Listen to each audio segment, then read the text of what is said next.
Estamos en una transición. Hemos terminado un periodo de oración, de ayuno, de clamar por un propósito. Y Dios ha mostrado su voluntad. Estuvimos orando por las elecciones de nuestro país y bueno, pues se ha dado ya los resultados, como hemos visto el miércoles que estuvimos aquí orando ya por la gente que ya fue electa y por la gente que fue puesta por Dios, porque así lo creemos, ¿verdad? Hemos visto que Dios es el que quita y pone reyes y su voluntad ha sido hecha. Tal vez algunos de nosotros no estemos de acuerdo, tal vez nosotros teníamos otra expectativa, pero lo más importante, hermanos, aquí es lo que Dios quiere y sujetarnos a su voluntad. Y para ello, hermano, es importante saber y entender que Dios siempre ha tomado la vida de hombres para hacer su voluntad aquí en la tierra. Siempre ha tomado la vida de hombres y mujeres que Él ha designado para que su voluntad sea hecha. Así es, Él ha tenido a bien tomar a ciertas personas. Bien podría Él mandar a sus ángeles, no tendría necesidad de nosotros para hacer su voluntad, pero Él quiere que así sean las cosas. Y desde un principio así ha sido. Dios tomó la vida de Noé, la vida de Abraham, de Isaac, de Jacob, de Moisés, de David, de Pablo, de Juan y de todos los apóstoles y de todos los hombres de fe que vemos en la Biblia y de los hombres que estamos aquí. Dios, en su infinita misericordia, Él ha tomado a cada uno, pero con un propósito, con algo en específico. Y primeramente, para ser siervo de Dios, ser una sierva de Dios, debe de haber un llamado. Dios llama a estos hombres y aparte de ese llamado, Él les ha dado una unción. ¿Qué es esta unción? Les ha dado de su Santo y su bendito Espíritu. ¿Para qué? Para cumplir una tarea, para cumplir una misión. Para ser siervo de Dios, para ser una persona que Dios quiere usar, debe de haber estas tres condiciones: un llamado, una unción y una misión. Y siempre ha sido de esa manera. Y para ello vamos a Isaías 42, versículo número 1. La palabra de Dios dice así: He aquí mi siervo, yo le sostendré, mi escogido, en quien mi alma tiene contentamiento. He puesto sobre él mi espíritu, y él traerá justicia a las naciones. ¿De quién está hablando en este pasaje? De nuestro Señor Jesucristo, ¿verdad? Está hablando de nuestro Señor. Y dice: He aquí mi siervo, yo le sostendré, en quien mi alma tiene contentamiento. Y dice: sobre él he puesto mi espíritu. Dios le ungió, Dios lo llenó de su santo y su bendito espíritu. ¿Para qué? Para traer justicia a las naciones. ¿Sí? Está hablando claramente aquí de nuestro Señor Jesucristo y de las personas a quien yo les mencioné: Abraham, Isaac, Jacob, Moisés. Todos ellos eran pertenecientes al pueblo de nuestro Dios. ¿Sí? Él los llamó a cada uno de ellos. Pero mi pregunta es, hermano, ¿será que Dios solamente va a usar o usa a las personas que son de su pueblo? En este caso el pueblo de Israel, que sean judíos o que pertenezcan a su iglesia. Dios solamente llamará a ese tipo de personas y les dará esto, los llamará, los ungirá y les dará una misión. ¿Solamente es para ese tipo de personas? No. Dios es soberano y Dios usa a quien Él quiere.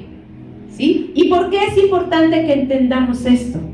Como les digo, estamos en una transición y es importante que nosotros entendamos que el Señor es soberano y Él usa a quien Él quiere. Y para ello, hermano, es que vamos a ver el caso de un siervo de Dios que no pertenecía a su pueblo, pero que Dios llamó, que Dios ungió y que Dios le dio una misión. Y vamos a ver a Ciro. Y para ello les invito a que nos recorramos ahí en Isaías al capítulo número 45.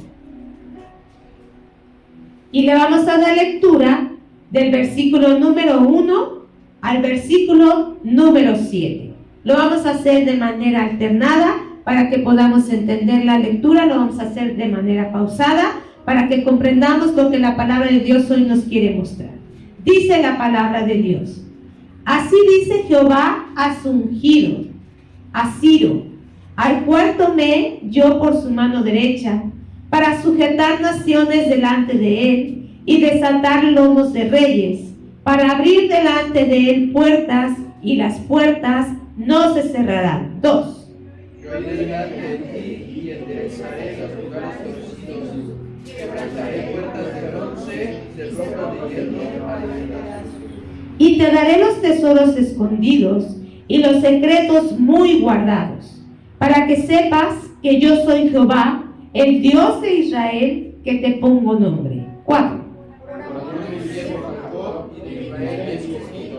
Te llamé por nombre, te puse sobrenombre, aunque no me conociste.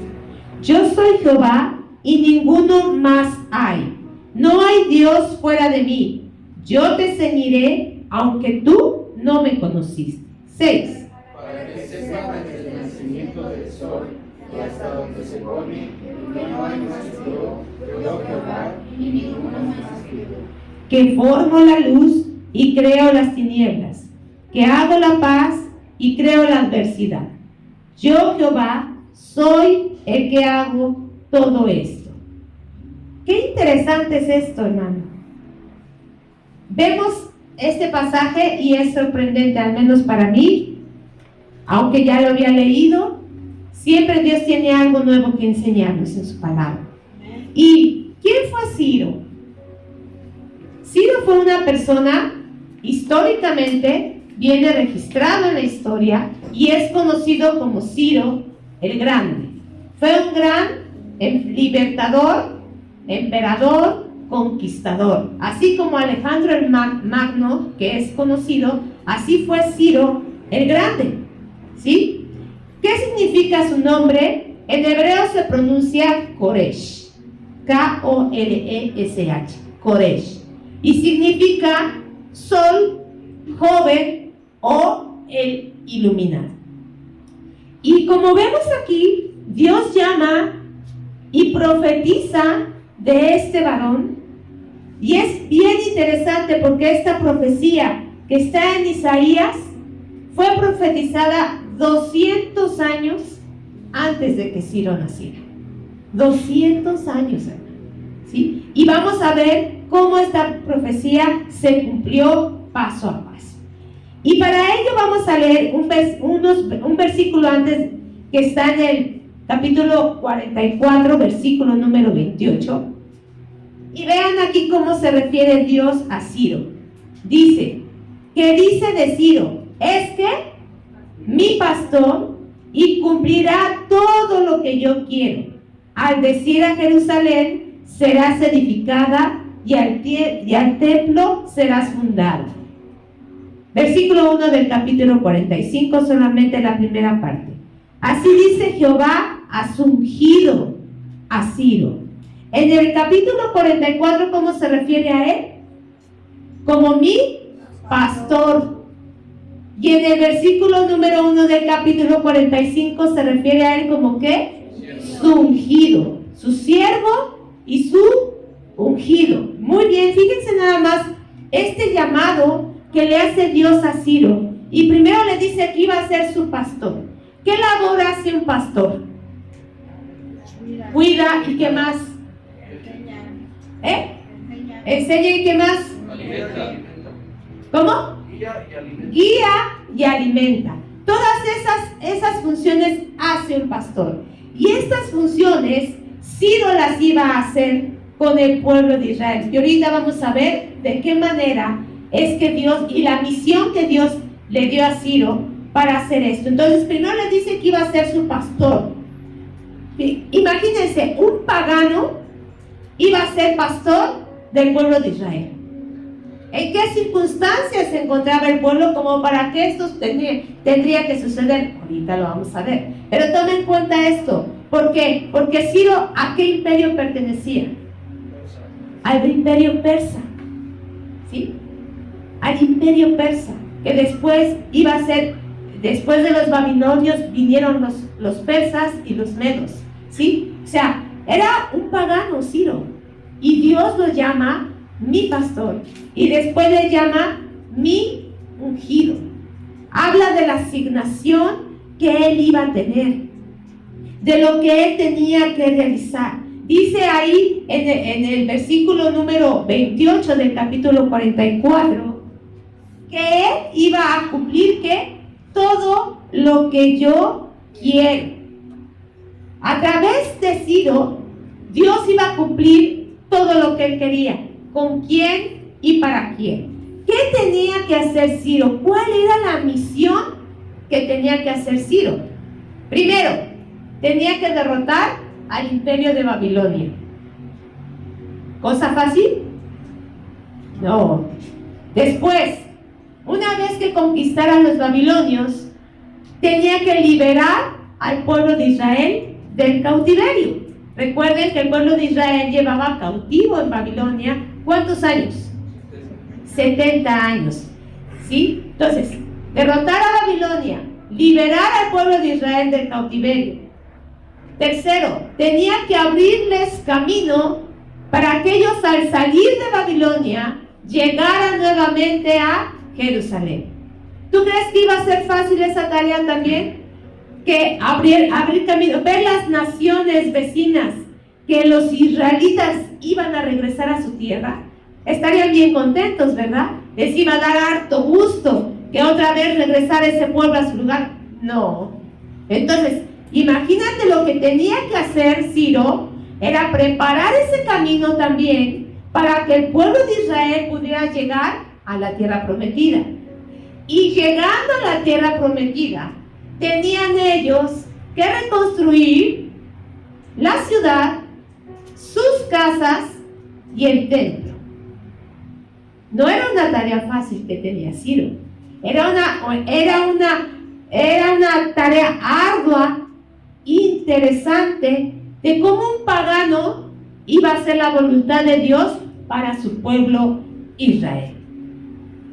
Dios no es la primera persona que Él toma para cumplir sus propósitos. No es la primera persona pagana o extranjera que no perteneciera al pueblo de Israel que Dios iba a usar. Dios ya había hecho esto con otras personas. Vamos a Primer Libro de Reyes, capítulo 19, versículos 15 y 16. Lo acabamos de ver con nuestro pastor, ¿sí? Solamente lo vamos a recordar.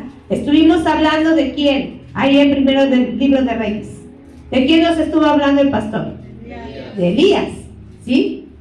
Y él tenía una misión, y dentro de esa misión él tenía que hacer lo siguiente. Versículos 15 dice: y le dijo Jehová: ve, vuélvete por tu camino por el desierto de Damasco, y llegarás y ungirás ¿a quién? A Hazael, rey de Siria. ¿Sí? Dios iba a ungir al rey de Siria para que también fuera su instrumento. Después vamos a ver esto, no me voy a adelantar. Pero también Dios utilizó a Hazael, rey de Siria, y lo ungió. Elías fue y tenía que ungirlo. Y otro personaje que Dios también utilizó, que no era de su pueblo, fue a Nabucodonosor. Vamos a Jeremías 25:9. Lo acabamos de ver también el domingo con nuestro hermano Alfredo, ¿sí?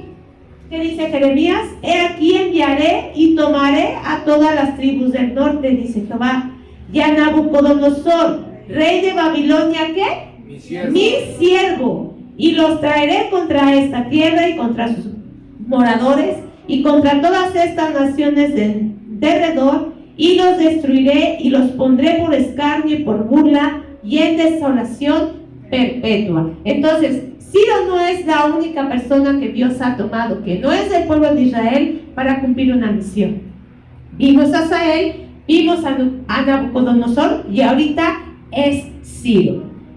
Dice un comentario extrabíblico, hay un historiador llamado Josefo que se ha dedicado precisamente a escribir históricamente y corroborar muchas de las historias, de los dichos que hay en la palabra de Dios, que cuando Ciro leyó la profecía que estaba escrita de él aquí en Isaías, dice que se sintió sumamente impresionado de ver la exactitud y de todo lo que se hablaba de él, de lo que Dios había predicho de él mucho tiempo antes. Así que él lo que hizo es que él procuró con entusiasmo cumplir al pie de la letra lo que de él estaba escrito. ¿Te imaginas lo que es una persona que no es del pueblo de Dios? Una persona que no conoce a Dios como tú y yo lo conocemos, o como el pueblo de Israel lo conocía, verse su nombre escrito en la palabra de Dios y ver cómo le llama, ¿tú qué sentirías? ¿Tú qué sentirías de escuchar, ver tu nombre, la misión y todo detallado de ti? Es impresionante. Tenemos a un Dios maravilloso, a un Dios grande, ¿sí? Y su misión iba a ser grande, ¿sí? Iba a ser algo bien impresionante. Y Ciro lo entendió así. Ciro comprendió que él tenía una labor que tenía que hacer y por eso dice que con entusiasmo la quiso cumplir. Sigamos leyendo. Dice, así dice Jehová has ungido a Ciro, al cual tomé yo por su mano derecha, para sujetar naciones delante de él, para desatar los lomos de los reyes, para abrir delante de él puertas, y las puertas no se cerrarán. ¿De qué está hablando aquí el Señor? De que Dios le iba a someter a él todas las naciones que estaban alrededor. Cuando habla y dice que iba a desatar los lomos de los reyes, se está refiriendo a que iba a desarmarlos. ¿Por qué? Porque en los lomos o en la cintura es donde traían sujeta la espada, que en ese tiempo se ocupaba. Entonces, cuando habla de desatar los lomos o de desatar la cintura, está hablando de que iba a desarmar. O sea, que delante de Ciro se iban a someter las naciones. Y históricamente, las victorias que tuvo Ciro fueron muchas. Ciro tuvo una gran hazaña militar. Él conquistó a los sirios, a los asirios, a los capadocios, frigios, lidios, fenicios, babilonios, asiáticos, griegos, chipriotas, egipcios y todas las naciones que se encontraban alrededor. ¿Te imaginas nada más lo poderoso que fue Ciro en su momento para conquistar todo eso? Acuérdense, vean nada más todo el poder, todo el poderío que empezó a conquistar Ciro, cómo empezó a avanzar, cómo empezó a conquistar, ¿sí? A través, y recuerden, ¿qué hacía un rey cada vez que conquistaba un lugar? ¿Qué hacía? Aparte de tomar el lugar, aparte de la fiesta, ¿tomaban qué? Botín. El botín. Entonces, en cada región donde llegaban, pues se enriquecían. Sí, entonces imagínate todas las naciones y todos los lugares que te dije que él conquistó. Cuántas riquezas no iba adquiriendo Ciro, no iba teniendo Ciro, cuánto poder, cuánta autoridad, ¿sí? ¿Con qué finalidad? Dice ahí versículo, seguimos leyendo. Versículo 3. 2. Yo iré delante de ti y enderezaré los lugares torcidos. Quebrantaré puertas de bronce y cerrojos de hierro haré pedazos. Y te daré los tesoros escondidos y los secretos muy guardados, para que sepas que yo soy Jehová, el Dios de Israel, que te pongo nombre. ¿Sí? Todo esto era con una intención. Tras el fracaso de los reyes de Judá, como estaban en una situación tan difícil, Dios tuvo que tomar a Ciro, ¿sí? Y Dios sabía que era importante que a través de él se fuera manifestando su poder y fuera dando a conocer el nombre de Dios. ¿Sí? Dios sabe bien, hermanos, lo que Él hace y cómo lo hace y por qué lo hace. Vemos que Ciro fue empoderándose e enriqueciéndose. ¿Con qué finalidad? ¿Cuál era el plan de Dios al permitir que Ciro se enriqueciera y se empoderara? Vamos a ver el escenario. Les dije cuál era la misión de Ciro, todo lo que él tenía que realizar. Bien, ¿cuál era la situación del pueblo de Israel? Estaba cautivo en Babilonia. Estuvo cautivo por 70 años. ¿Qué quiere decir esto? Que muchos ya habían muerto. Ahí nacieron mucha gente que no conocía Jerusalén. Pero sí había muchos ancianos, mucha gente que estuvo ahí y vivieron ese cautiverio. ¿Sí? Uno de ellos fue Daniel, Nehemías, Esdras y muchos otros que fueron llevados cautivos y que de allá ya regresaron siendo ancianos. Se fueron jóvenes, regresaron siendo ancianos. Estaban cautivos en Babilonia. Segundo, ¿cómo se encontraba la ciudad de Jerusalén? Vamos a ver qué nos dice Nehemías, capítulo número 1, versículos 1 al 3. Palabras de Nehemías, hijo de Acalías.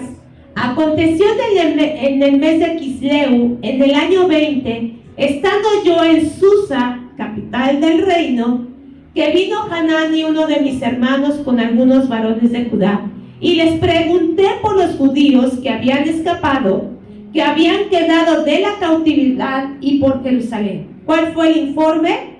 Dice, y me dijeron, el remanente, los que quedaron de la cautividad allí en la provincia están en gran mal y afrenta, y el muro de Jerusalén derribado y sus puertas quemadas a fuego. Recuerden, ¿quiénes fueron los únicos que quedaron en Jerusalén?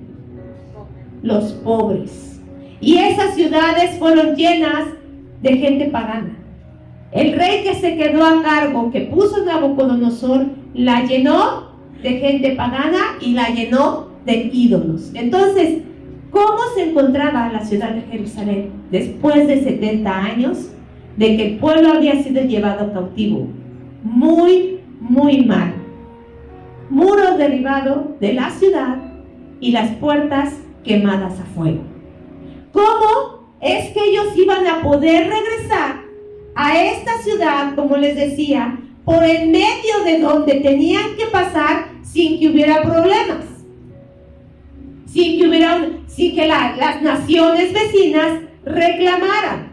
Haz de cuenta, dejas y abandonas tu casa por 70 años.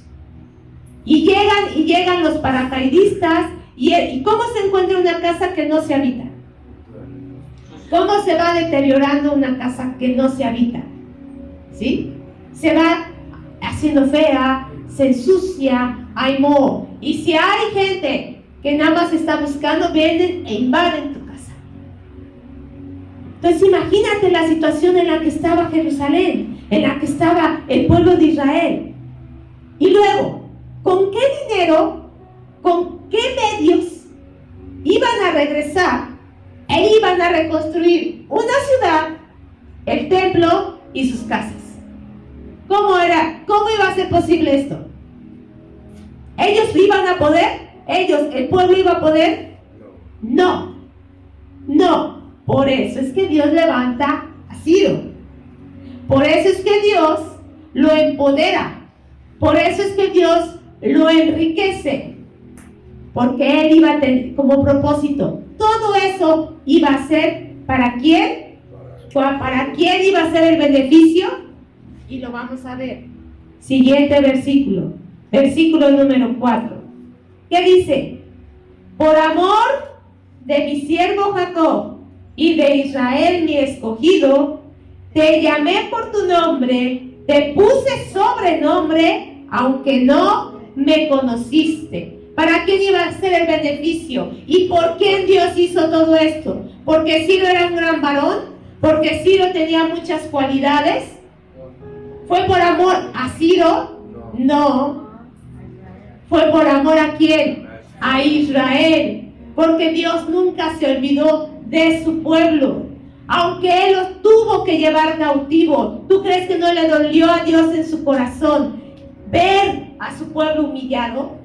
Ver a su pueblo sobajado, ver a su ciudad, la ciudad del gran rey, como era llamada, verla en desolación. ¿Tú crees que a Dios no le dolió?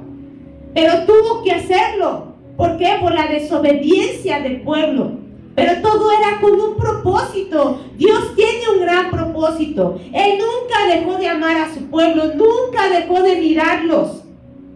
Siempre estuvo atento a su clamor, siempre estuvo atento a su oración. Así como fue en Egipto, que el pueblo clamaba y suplicaba por un libertador. Allá eran esclavos. Acá en Babilonia no habla que la pasaran tan mal. ¿Sí? En Babilonia no la pasaron como en Egipto, que eran esclavos y les redoblaban el trabajo. Lo difícil era obedecer las leyes. ¿Por qué? Porque iban en contra de la fe. ¿Sí? Allá en Egipto, como sea, tenían su ciudad, era Gosén, ¿no? Donde tenían por un tiempo, pero ya después, cuando murió ese faraón, fueron esclavos. Entonces, la situación, aunque no era tan difícil en ese sentido, vivían en un país extranjero. Estaban lejos de su ciudad y ellos anhelaban volver. Entonces, por amor a su pueblo es que Dios levanta a Ciro y le dice: te puse sobrenombre. ¿Cómo les dije que llamaban a Ciro? ¿Ciro cómo? Ciro el Grande. ¿Sí? No fue por casualidad tampoco que él tenía ese sobrenombre, ¿sí? De Ciro el Grande, sino fue por la misericordia de Dios, porque dice que él lo tomó por la mano derecha y él fue el que lo guió, él fue el que le abrió las puertas, él fue el que le dio la estrategia, él fue el que le dio todo para poder conquistar y para poder lograr todo eso. Pero ¿cuál era el propósito? Por su pueblo. Por su pueblo. Dios nunca, dice que nunca decayeron sus misericordias, siempre tuvo a su pueblo en mente, ¿sí? Ciro ni siquiera conocía a Dios. Dice aquí, y 2 veces lo dice: aunque tú no me conociste, aunque tú no sabías de mí, pero Dios sí sabía de él, y Dios sí sabía lo que tenía que hacer. ¿Y cómo es que una persona que no conoce a Dios hace su voluntad? ¿Qué tuvo que hacer Dios en Ciro para que él hiciera su voluntad? ¿Qué dice Segundo de Crónicas, capítulo número 36, versículo número 22? Mas al primer año de Ciro, rey de los persas, para que se cumpliese la palabra de Jehová por boca de Jeremías, ¿Jehová qué hizo? Despertó el espíritu de Ciro, rey de los persas, el cual hizo pregonar de palabra y también por escrito por todo su reino, diciendo. Y ahorita vamos a ver todo lo que Ciro hizo. Entonces, ¿cómo fue que Ciro logró y pudo hacer la voluntad de Dios? Porque Dios, ¿qué hizo? Despertó su espíritu. Al momento de que Ciro lee la palabra y ve lo que tiene que hacer, Dios despierta su espíritu. Eso es lo que Dios hace. ¿Cómo es que nosotros podemos cumplir su voluntad? Cuando Dios despierta, ¿qué? Nuestro espíritu. Cuando Él derrama de su Espíritu Santo en nosotros. Cuando Él a través de su espíritu nos abre el entendimiento. Dice la palabra de Dios que resplandece la luz de Cristo en nuestra mente, y entonces ya vemos claramente la voluntad de Dios. Eso fue lo que Dios hizo, Ciro. Despertó su espíritu para que pudiera cumplir su voluntad. Dice,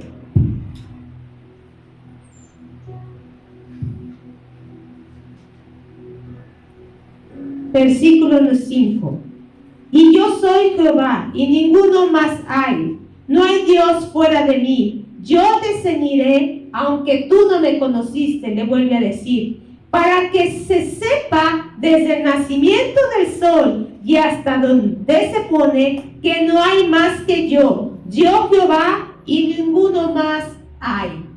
A través de todas estas conquistas, no solamente era por amor del pueblo, sino que sí iba a dar a conocer el nombre de nuestro Dios. Sí iba a dar a conocer su grandeza, su magnificencia. Y vamos a ver cómo es que se cumple la palabra de Dios. Cómo es que Dios hace que Ciro haga su voluntad. Y para eso les invito a que vayamos al libro de Esdras. Y vamos a leer versículos número 1 al versículo número 11. Es importante que leamos este pasaje para que comprendamos cómo es que Dios cumplió la palabra en Ciro. Y lo vamos a hacer de manera alternada. Comienzo yo, continúan ustedes. Dice la palabra de Dios. En el primer año de Ciro, rey de Persia, para que se cumpliese la palabra de Jehová por boca de Jeremías, despertó Jehová el espíritu de Ciro, rey de Persia, el cual hizo pregonar de palabra y también por escrito por todo su reino, diciendo: Así ha dicho Ciro, rey de Persia: Jehová, el Dios de los cielos, me ha dado todos los reinos de la tierra, y me ha mandado que edifique casa en Jerusalén, que está en Judá. Quien haya entre vosotros de su pueblo, sea Dios con él, y suba a Jerusalén, que está en Judá, y edifique la casa de Jehová, Dios de Israel. Él es el Dios, la cual está en Jerusalén.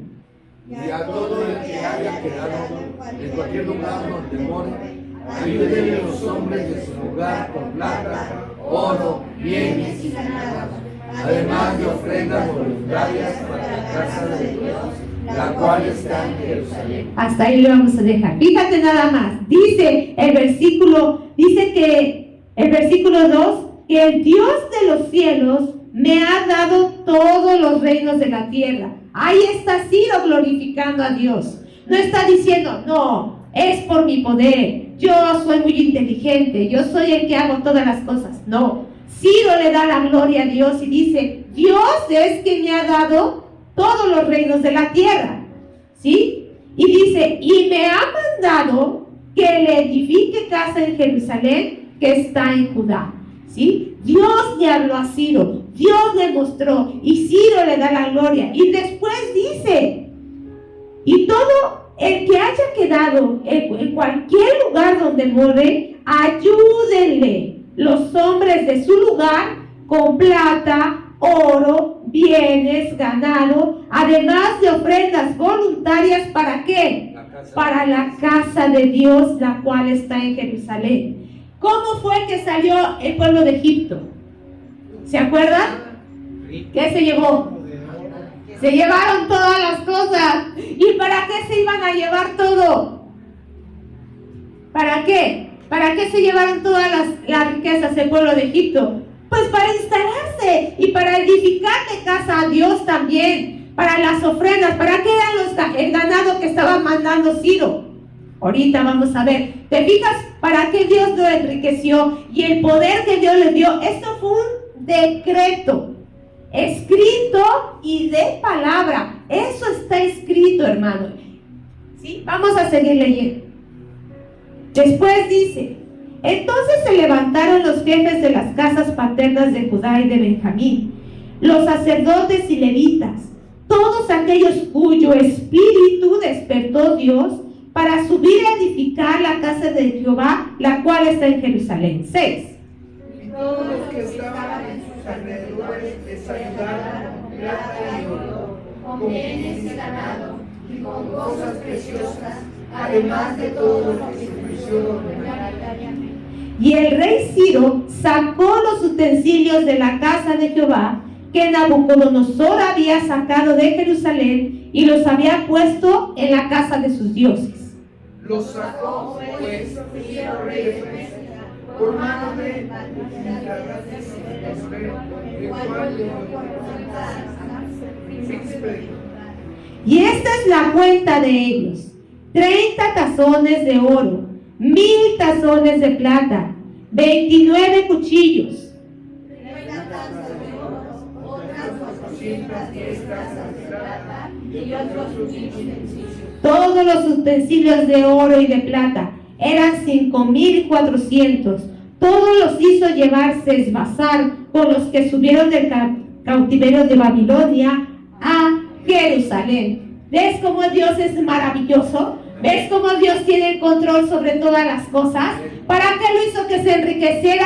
Para darles, y dice, y mando que a los de alrededor les den y los ayuden. Y así fue. Así que cuando el pueblo de Israel llega a Jerusalén, no llegaron con las manos vacías.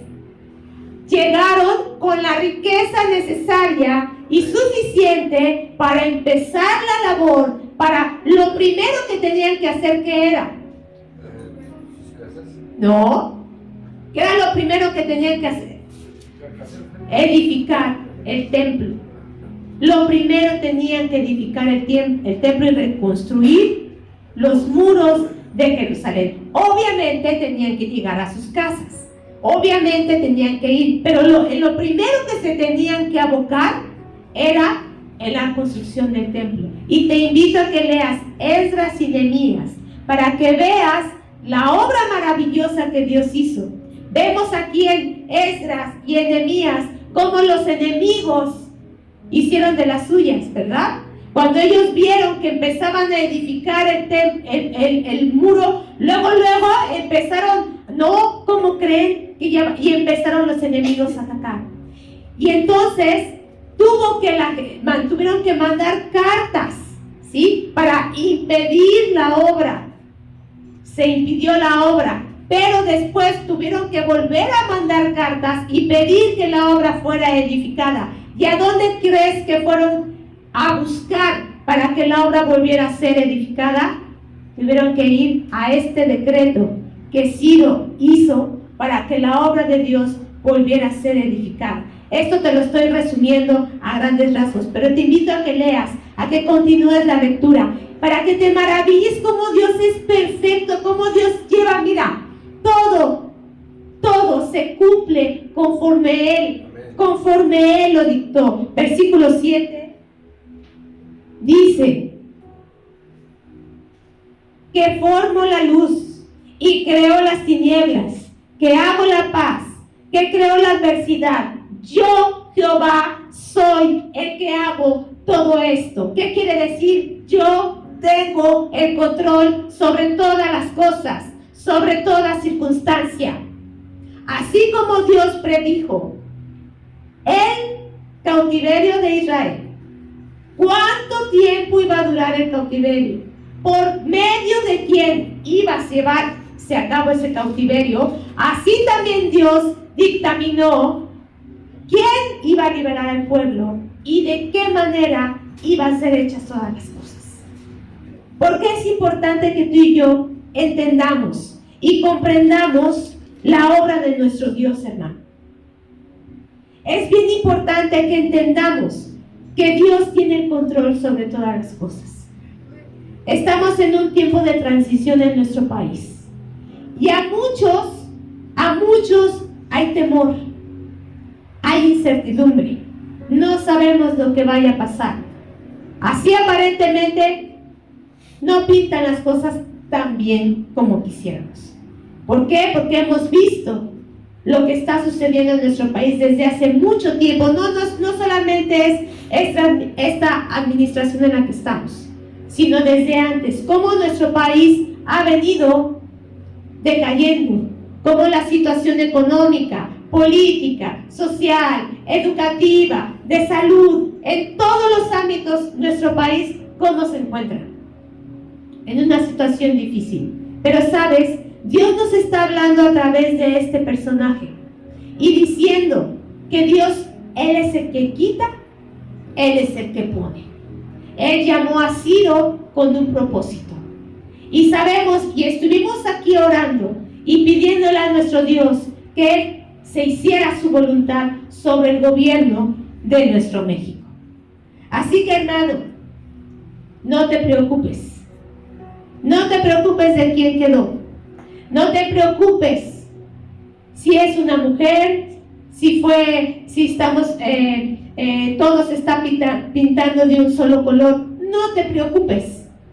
¿Qué tenemos que hacer nosotros como iglesia? ¿Cuál es nuestra labor como el pueblo de Dios?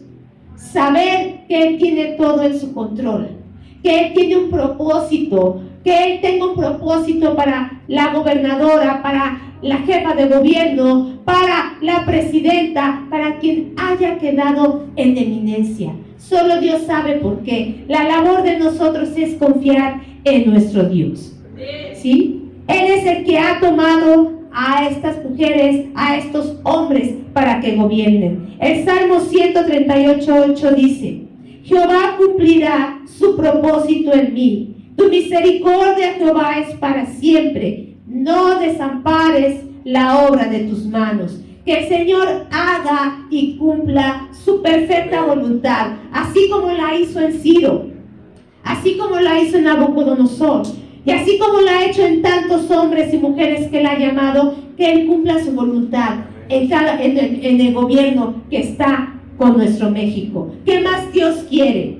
Dios es quien abre y cierra puertas, hermano. Dios es el que da el poder. Dios es el que da la riqueza. ¿Para qué le dio el poder y la riqueza a Ciro? Para beneficio de su pueblo. Que así Dios haga con nuestra administración. Que toda riqueza, que todo poder, que toda alianza, que todo tratado, que toda inversión, que toda situación que venga a nuestro México no sea para enriquecer a la persona, sino sea para el beneficio de nuestro México. Dios nos ama. Y por amor al clamor que hemos hecho, no solamente los que estamos aquí, sino todas las congregaciones que nos hemos unido, todos nos hemos unido y pedido a Dios que tenga misericordia por nuestro México. ¿Tú crees que Dios no nos va a escuchar? ¿Tú crees que Dios no va a tener misericordia de nosotros? Así lo va a hacer, porque Dios es el que tiene control de todo. Proverbios 21:1, ¿qué dice? Vamos a ver.